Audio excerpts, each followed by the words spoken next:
teams and not individuals. People love to go, oh, now we've got even more fine measurement of everything. Let's figure out what's wrong with this team. Let's figure out what's wrong with that team. But that's not the point. The point is to understand how do we improve and constantly improve the organization, our process, and the way we deploy and build products and software, right? It's not to say, oh, this team is slower than that team. Why is that? That's not our goal. So that's something we should put aside when we're trying to use automation, DevOps, and these methods. Another one is funding what we call value stream. So a value stream, just by show of hands, how many of you know what a value stream is? One. How many of you have heard the term before? Two, three, okay. All right, so a value stream, usually what we fund is projects, right? A project has a set start and a set end date. You put some money in, if it didn't, achieve what you wanted, well, that's not a successful project.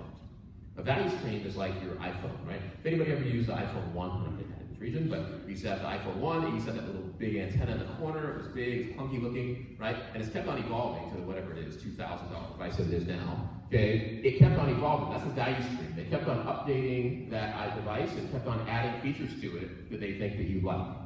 So if it was a project, they go, oh, we're done, here's the iPhone 1 and we're finished. Right? But when you have product thinking, you think of a value stream, and as long as there's additional value you keep on adding on, you keep on, investing in that.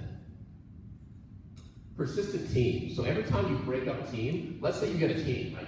Here we got our developers, our QA, our middleware, and sysadmin. And if you get a team that, they're really starting to work really well together. It's like a Tuckman model, like forming, storming, norming, and performing. I won't go deeply into it, but a team over time starts to work really well together. Like I see some people who are probably on teams here and know each other pretty well, okay? So you start to work well together. But what happens if I take half your team out and put new people you've never met before?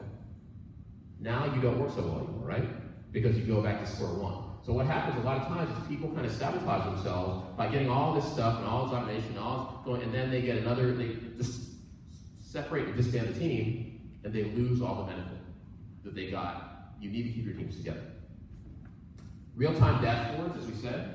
See an example up here, right? So you'll see sometimes like how much uptime, how much time to recover if something went down. You can see all kinds of different things. What servers do we have containers that are up or down? What deployment? Do we have green build? Is everything ready to build? So those kind of dashboards are very useful. And of course, Stamping Drive. I talked about this a little bit in the last.